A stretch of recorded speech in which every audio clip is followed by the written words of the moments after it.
Hi, everyone. Welcome to Give Me a Break podcast, episode 3. Just want to say a huge thank you for all of our viewers on our last episode. Positive feedback, which is always appreciated. So thank you very much. But make sure you are hitting that subscribe button. It would help the show out a lot. So yeah, our show covers topics from the world of tennis. We'll dip our toes into F1 content and other sports here and there. We're gonna upload tennis episodes weekly and F1 episodes monthly. So my name is Rob, and I'm joined today with Lauren and Money. And in today's episode, we're going to broach the topic of: do we want a break from Serena Williams' return from retirement speculation? So yeah, we also have other segments in today's episode of Love Watching, where we follow our two chosen players for the season, one from the ATP side and one from the WTA side. And also we have a How's Stat segment, which is where Lauren will introduce a bunch of fun stats about today's topic. So yes, let's just get right into it, really. Get right into it. So our topic for today is, as Rob said, give me a break from Serena Williams' return from retirement speculation. It's a bit of a long-winded sentence, but what we're getting at is Serena Williams, as we know, in 2022, retired from tennis at the US Open. However, late last year, she re-entered the ITIA doping testing pool. Basically, all active players are a part of the ITIA testing. It's the WADA requirement to ensure that the sport remains clean and there's no doping. WADA is World Anti-Doping Agency, just for our listeners who may not be familiar. Yeah. In order to enter a tournament, a player would need to be part of the testing pool for at least 6 months, I believe. So speculation that Serena is returning to tennis has begun since late last year and early this year, that because her name was seen in the testing register, that means she must be thinking about returning from retirement. Otherwise, why would anyone want to make themselves available for random testing at any point? Because how we hear this works is that they have to submit their location every single day, and the testers can pull up any day for a sample. My thinking is that Venus Williams, Serena Williams' older sister, decorated tennis player, 5-time Wimbledon champion, she may be considering retiring at the US Open this year. And so Serena may be considering playing doubles with her, and that's why she's back in the doping pool. That's my thinking. Like, she may be returning to tennis just so that she can retire with Venus or help Venus retire. We've not heard anything about any speculation about Venus retiring. Obviously, Venus is a few years older than Serena, but as some fans might know, Venus has never officially retired. She is far from playing a full schedule, but she does receive wildcards to tournaments, especially the US tournaments. Obviously, she is likely to retire within the next few years because of her age. But there was never speculation like Venus is definitely retiring. Like, she did say like she is gonna play for as long as she could. Yeah, that's a good point, Lauren. Like, Venus has not indicated that she's looking to retire. So attaching Serena's return to Venus's retirement is pure speculation and more. But that is a very good speculation, because I completely agree that without a good reason, why would anyone be willing to go through the whole surveillance process? Because like, it's literally a 24-hour surveillance project. Like, you have to tell the ITIA officials like where you are, even when you're on holiday. Like, even during off season, I believe players have to inform the officials like, oh, where they're spending their holiday at, wherever it's like Dubai or Maldives. Yeah. In the off season, it's always somewhere hot, isn't it? Yeah, but then you still have to tell the officials like where you're spending your holiday at. Like, it's kind of insane. Yeah. It can be quite intrusive, yeah. Also, as we know, like, WADA and tennis collectively made a lot of headlines last year. Obviously, for tennis fans, it's not the kind of attention we wanted on the sport. Ideally, if tennis is going to be in the headlines, it's for positive things and it's for the great matches and matchups and finals and records. It's not about failing doping tests. But that happened. Arguably two of the biggest tennis players from the men's and the women's side. That's right. Two big names, former world number ones, Jannik Sinner and Iga Swiatek from the WTA side, both got caught in doping cases last year. They were both found to be not guilty. There's been a lot of chat about this, so I'm sure most people who are listening to this know.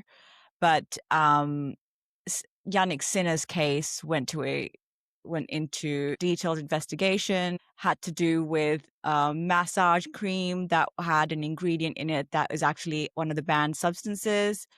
And Iga took melatonin, and apparently that specific melatonin had an ingredient that was banned. So we know that WADA is all over tennis. So another interesting link here is that Serena Williams has been in the news recently, also appeared in the Superbowl, promoting a company called Row, which is an app that people from the US can use to order medication. And the medication that she was promoting is a weight loss medication called Zepbound, I think. It's one of the GLP-1 drugs that people are using for weight loss. Is this app, like, are they prescribed? Or is there no prescription involved in this? Like, I think it's all above. I think it's all above board. It's all above board. She's not promoting like a black market kind of backdoor pharmacy sort of thing. No, that's not what we're insinuating. Absolutely not. Okay. However, as we know, it's a bit jarring for us, but it's quite normal for Americans to see medication and pharmaceuticals being advertised on big billboards and at the Super Bowl for a big commercial to take place for a medication. It wouldn't happen in Australia or in the UK, but in the US it's fairly common.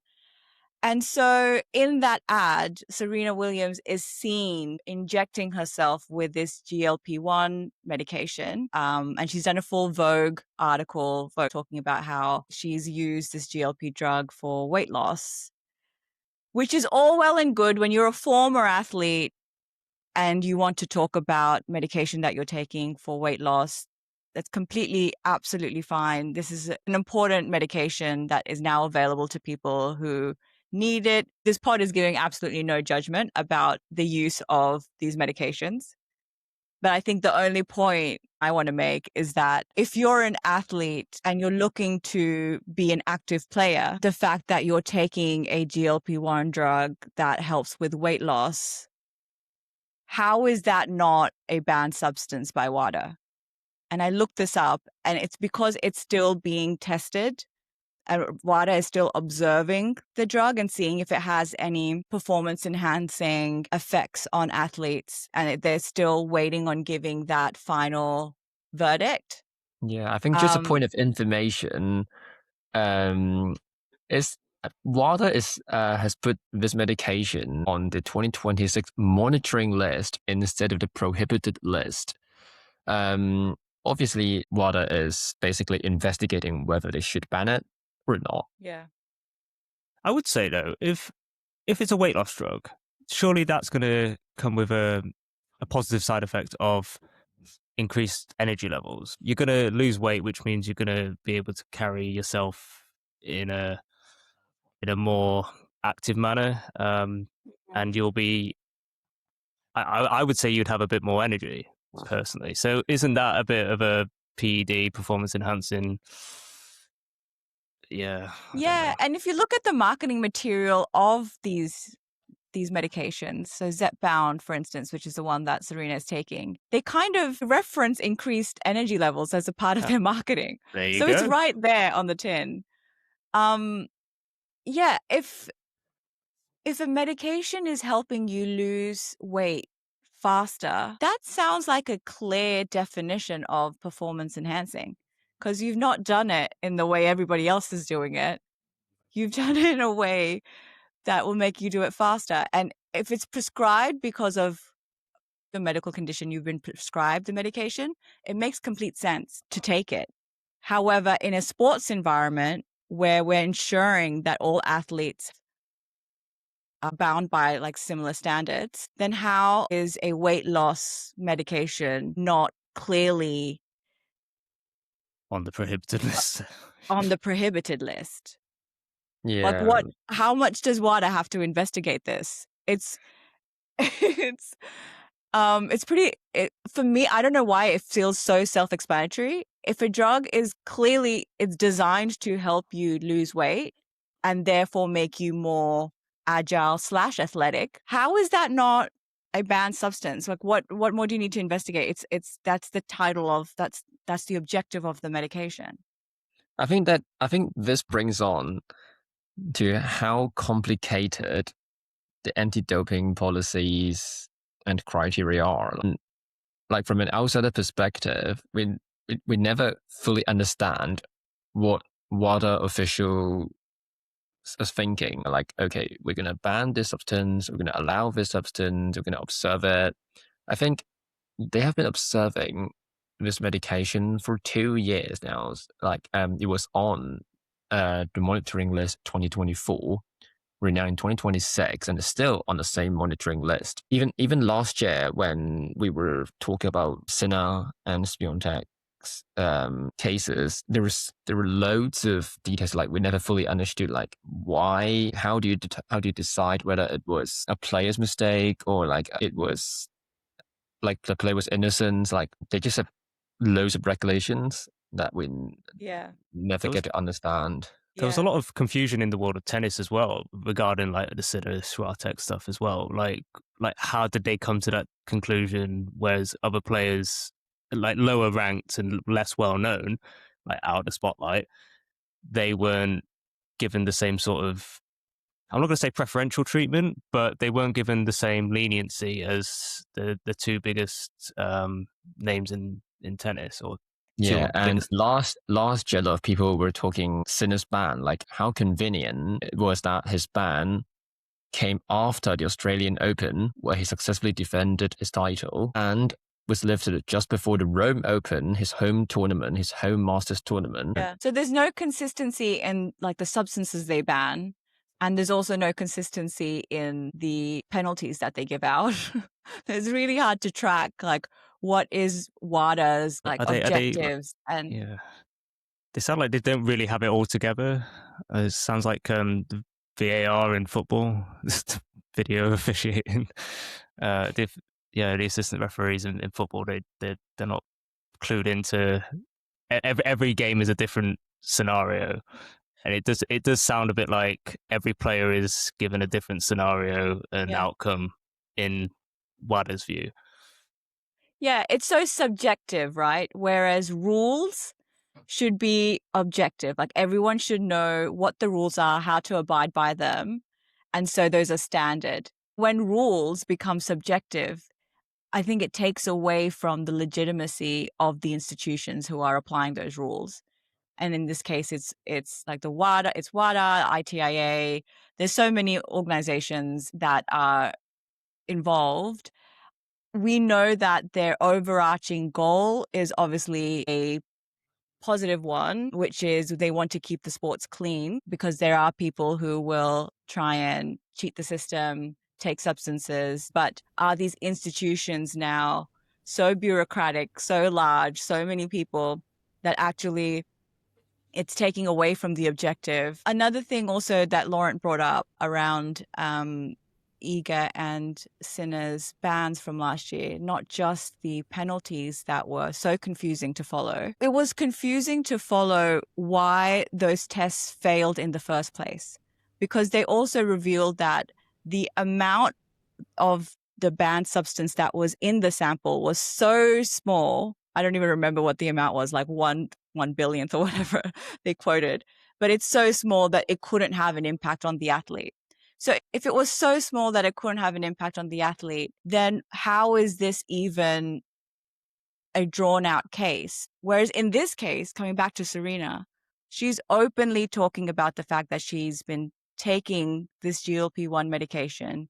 She's promoting it, she's advertising it, and because it's not a banned substance, I assume other players are doing it as well. This drug, it's clear performance enhancing.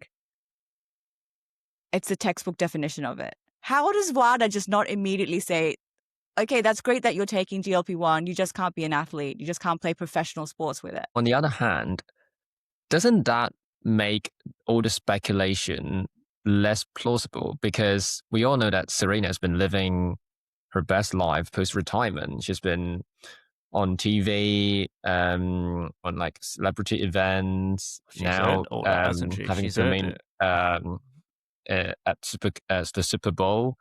So like, she seems to be enjoying her post-retirement life. Like, it just doesn't make sense for her to come back to the tour at this point. I mean, maybe it's because, like, look at us now. We're talking about her. Maybe that's what her goal is, to stay relevant. I don't know. It's all speculation at this point, isn't it? Yeah. But if she did return to the tour, do you guys think Serena Williams could be competitive now with the WTA tour? No. Because Serena's game was predominantly power. Technique was great as well. But, you know, how would she beat players in her prime? She would just hit forehands winners all the time, backhand winners all the time. Big serving. It's literally, that was her game, it's power. Now, I think being out of the game for a while and her age, the power probably goes with that. So, which is why I don't think she'll be competitive. And the game has evolved as well. There's a lot of younger players on the tour, and yeah, I think after you take a significant amount of time out, it's very, very difficult to get back to the very top level, which Serena used to be at. So, yeah, I think it would be very, very unlikely that she'll return. So I just want to add about returning players. I don't necessarily know if she retired or not, but do you remember Kim Clijsters? When I think she had a baby, and then she returned to the tour, but she actually won the US Open, I believe it was the US Open. So famously, it goes to show it can be done. Yeah. And then That's right. That's a really good shout out. So Clijsters actually did retire and then came back and then won the US Open. And Svitolina took some time off, had her baby, and came back. And she's having a great return to tennis. Yeah. But I think we should also consider that they were at a younger age than Serena is at the moment when they came back to the tour. So we just simply cannot ignore the age. Yeah, absolutely. So should we move on to house stat, if we have stats about Serena? Yes, so in today's house stat, we are going to talk about a few legendary Serena Williams statistics, and it also tells us why so many people speculate her return, like why people want to know whether she's returning or not. First, we have Serena Williams has 23 Grand Slam titles under her name in women's singles, which is one more than another legendary player, Steffi Graf. But the record is actually held by Margaret Court, who has 24 women's singles Grand Slam titles. Despite that, Serena holds the record of the number of matches won at Grand Slam level because she has won a total of 367 matches in total. The next thing we're going to talk about is the weeks at number one. So Serena had 319 weeks in total at the number one spot, while Steffi Graf had 377 weeks in total at the number one spot. But interestingly, they are both tied at the number of consecutive weeks at number one, which is a very, very special coincidence, I think. Yeah. Because we're talking about consecutive weeks at number one, and they both stopped at 186 weeks. Oh, that's so cool. Exactly 186. And to wrap up today's house start, Serena also achieved career Golden Slams in both women's singles and women's doubles. As we know, she has very successful doubles career with her older sister, Venus Williams. And lastly, Serena was the third player to win the gold medal in both women's singles and women's doubles at one edition of the Olympic Games. Her sister, Venus Williams, also did that in the 2000 Olympic Games. And that wraps up today's house stats. That's some awesome. Good stats, almost some unbreakable stats in there. Fun fact, I have seen Serena Williams live center court at Wimbledon in her semi-final match in 2018, and that's the year that she lost to Kerber in the final. And tie back to our first episode where we talk about meeting in the queue. Another thing that tennis fans all around the world, but specifically those who live in the UK, do every single year, in addition to joining the queue, is enter the ballot. So if you actually manage to get a ticket by entering the ballot and get selected in the ballot, then obviously you don't have to queue on that specific day. And some don't actually get tickets at all. No. Sorry. It's a sore subject with me. Rumor has it that no one ever successfully gets tickets through the ballot. I definitely don't. I entered the ballot every single year and I got selected twice. I've been to Wimbledon legitimately. That is actually very impressive. Thank you. I've been to Wimbledon twice by purchasing tickets through the ballot. So yeah. This is why I go to the queue every year. Every time I go to Wimbledon, I have to enter via the queue. I mean, one year I did get debenture tickets from a kind lady at work. So I didn't actually have to queue. I actually managed to have a nice day of not having to lug around camping equipment. Oh, it was beautiful. But yeah, no, I enjoyed the queue. It's a great fun. Also, my very first time at Wimbledon was 2012. I watched the second round match. Rafa played Rosol and lost in the second round match in 2012. And I traveled all the way from Australia and I was with my brother, who's also a big tennis and Rafa fan. Were you on centre, did you say? We were on centre court. So we queued in the main queue, but we got in very quickly. And then we joined the resale queue inside, which was longer. And we managed to get centre court tickets. Rafa won the first set and he lost the second set. That was the first of like Rafa's downfall at Wimbledon. Exactly. He was losing the second set, but we had just secured our centre court tickets when he lost the second set. Me and my brother looked at each other and we're like, oh, good. All good. He lost the second set because now we get to watch like 2 sets. So we go in all happy that we're like, this is incredible. We've traveled all the way from Australia. We're at Wimbledon. We got in and then we got centre court tickets to see Rafa. Life and you couldn't saw be 5 better. sets of tennis. We want to watch 5 sets of tennis or minimum 4. We did watch 4 sets of tennis, but we watched Rafa lose 2 sets. Yeah. My brother just went into like shutdown mode. He didn't speak for the rest of the day. I couldn't get him to say anything. I wanted him to let it out. He was silent. He was so upset. Completely understandable. Like in 2012, who would have guessed that Rafa would have lose so many early round matches at Wimbledon from that point? Yeah, that's when his knees really started playing up. Cool. So yeah, we've got love watching segment. This week is the Miami Open. Now, for my 2 players, just to remind our listeners, I have Emma Raducanu and Jack Draper. So unfortunately, Emma didn't actually enter the tournament. She withdrew prior to Miami Open starting. She had an illness. So get well soon, Emma Raducanu, Rado. And Jack Draper, he unfortunately lost to Riley Opelka. He lost in straight sets, unfortunately, to him. It was 2 tie breaks as well, so very close, but just edged out. But he's on the comeback from injury, so he's still not at the top of his game yet. But it's beginning of the season, still time.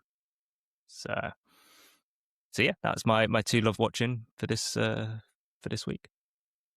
Okay, so for me, fortunately, both of my players are still in the tournament. On the men's side, Zverev has beaten his opponent in the round of 64, and as we speak, he is going to face Cilic in the round of 32. On the ladies' tour, we have Rybakina, who won her first 2 matches at the Miami Open, and she's going to compete in the round of 16. So hopefully next week we'll have even better results for both of my players. Over to you, Moni. So for my love watching, unfortunately, Lorenzo Mercedes had to withdraw from Miami. So similar to Rob's Emma Raducanu, one of my love watching players didn't make it to the tournament because of injury. It's not looking good. He's got a lot of points to defend in the clay season. He ended the year in the top 5 because of all the points he managed to accumulate over the clay season. So I'm very worried about the drop in his ranking that's impending. On the women's side, Jasmine Paolini is my love watch, and she played 2 matches in Miami. She won her first round match, but lost her second round match to Ostapenko in 3 sets. Ostapenko famously is mates with Lil Wayne. Did you guys see this? I think it's from a couple of years ago where Lil Wayne was like, Ostapenko is my favorite player. I love watching her play. And that you like then, lost. I've not heard of this. No, the WTA calls Lil Wayne and Ostapenko like best friends. It's funny. But yeah, so unfortunately, both my love watch players are out of the Miami Open. On that Lil Wayne note, in this week's Check This Out moment, in Carlos Alcaraz's match, he had a special spectator in the form of Rory McIlroy, golfing superstar. So yeah, Alcaraz had won his match and kind of given a bit of a golfing salute, was it? It was like a chip A stop swing. He swing, yeah. He showed Rory his swing. Yeah. Swing, yeah. So that was quite fun. So obviously Rory had a great time in Miami. You watched Carlos Alcaraz's match, and I believe he's also good friends with Casper Ruud, because he stayed to watch Casper Ruud in his match as well, which Who's not having great results lately. No, Yeah. but I mean Casper's he holds a special place in all our hearts, doesn't he? Like he does. We did touch upon that in our very first episode about how we met. So that go check that out. And if you haven't already heard it, you can find out our affiliation with Casper Ruud. And that's why we're so we focus on his results. Yeah. Exactly. When we met for the first time in the Wimbledon queue in 2023 and finally got in, we watched Casper Ruud play his first round match. And so, yeah, we're bonded with Casper Ruud. Casper also is a big golfer. So a lot of the times he gets made fun of on the tour for being more interested in golf than he is in tennis. So yeah, it's nice to know that Casper and Rory are actually friends. That's a nice sport crossover. Yeah. Does that make him the tennis version of Gareth Bale? Probably, yeah. To continue the Check This Out moments, we've got Yannick Sinner continuing his call out in his post-final win in Indian Wells, where he called out Kimi Antonelli for winning the Chinese Grand Prix. He's also just been in all the interviews this week, just hyping him up again. It's really lovely to see, actually.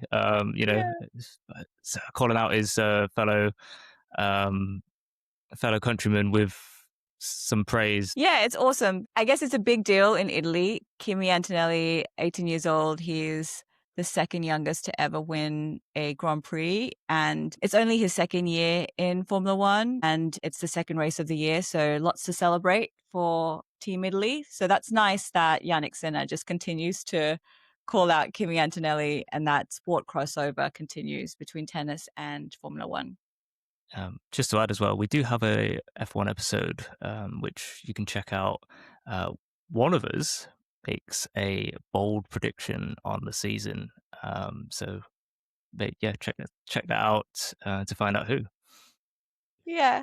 One of us makes a bold Kimi Antonelli prediction in particular. Okay, so we're reaching the end of our episode. Should we recap on our topic for today and see where we all stand on whether we want a break from Serena Williams' return from retirement speculation? My thoughts are that Serena Williams is a big legend in our sport, and there is a very decorated place in tennis history for Serena Williams.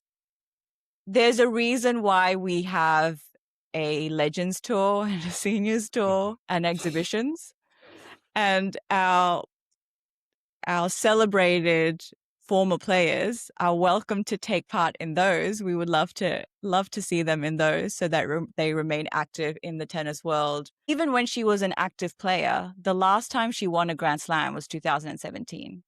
So she started really seeing how the WTA Tour became really competitive in the later years of her playing actively as well. So since then, the tour has moved on even more. We've got some very, very consistent players at the top of the women's game. I think there are a lot of headlines in women's tennis that are worth making and celebrating. Continuing to speculate about whether Serena will come back from retirement to play competitively, I just don't think it's that relevant to talk about Serena on tour anymore as an active player. And so my final thoughts are, give me a break from the speculations. I want a break. So I think it is reasonable for people to speculate on her return simply because she is a big legend of the game.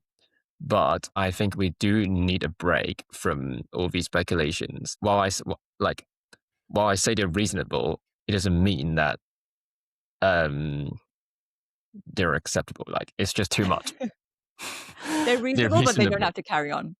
Yeah, I think I'm a bit over it already. She's 44. Like, tennis players should be retiring at that age. Like, tennis players shouldn't be coming back onto the tour. I just feel like it's a young person's game.